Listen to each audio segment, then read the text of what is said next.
Hello everyone and welcome to this first iRex demonstration movie. Today I'm going to show you how the navigation and the user interface of the iRex Digital Reader 1000 works. But let's start by having a look at the iRex reader itself. The first thing we notice is that it has no real keys or buttons, but instead it makes use of capacitive sensors. These sensors are located on the left, right and bottom of the device. These sensors also work by sensing your fingertips. So this means that you don't need to apply any pressure on the sensor, but you can just tap it with your finger. Next to each of the sensors you will see a small LED. As you operate the button, or as the button senses your finger, the LED will light up and you will hear also a beeping sound. Don't worry if you find any of those annoying, both the beep and the green LED can be disabled in the settings menu. Okay, let's have a look at the extension slots at the button.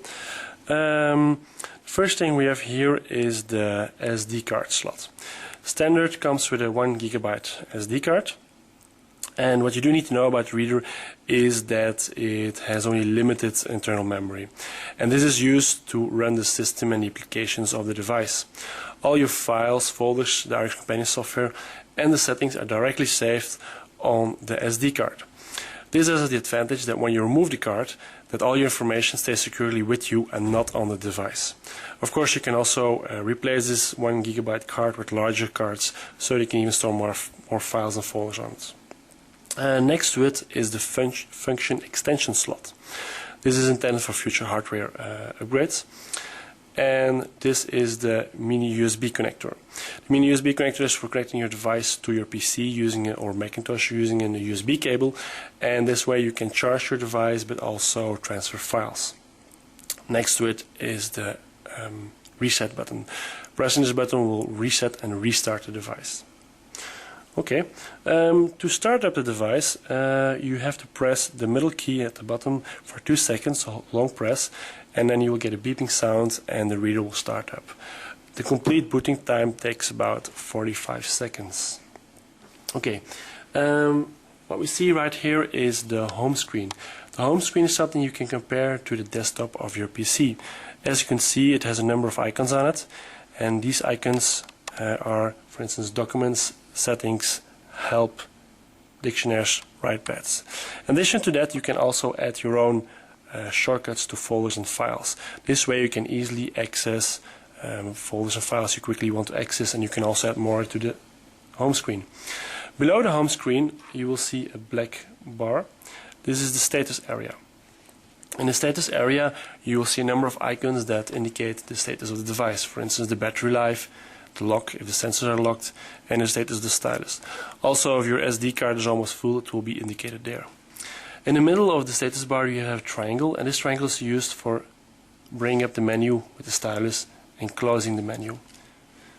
This can also be done with the middle button, the same button that you use to start up the device, but only with a tap instead of a long press. This is the pop-up menu. In the pop-up menu you have 5 groups of icons.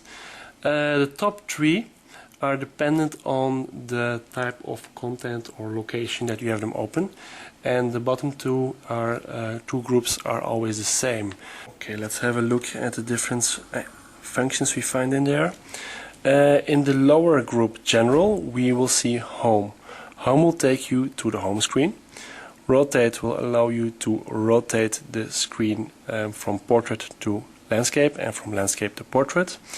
Next to it is the sensors. This will disable and enable the sensors. In the settings you can also choose to have only 1 or 2 or all 3 of the sensors disabled or enabled when you press this, so that you can only partially disable the sensors. And next to that is Safely Remove. This will allow you to safely remove the SD card. Next to it is Turn Off. This is used to turn off the device.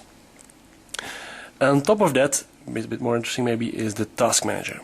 The first icon in the Task Manager takes you to the last folder that you've opened. Next to that you have the last 4 files or applications that have been opened. By tapping any of those you will open that file. Let's try this.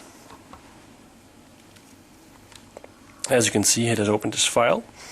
And if I now want to go back, I bring up the menu and let's go open another file.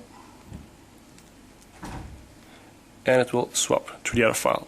Depending on the size of the document, and can take a little time to open the file. This is also new to the reader, that you will see a please wait screen. Okay, so here we are. Now let's go back to the other file.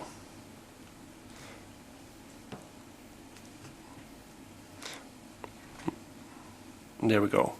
So this is an easy way to quickly swap between files and applications that you have open. As you could see, there are only 4 open spots here.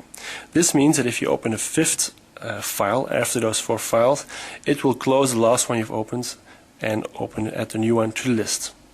So this way you have always the last 4 open files available to switch between. That was it for now. Thank you for watching, and hopefully till next time.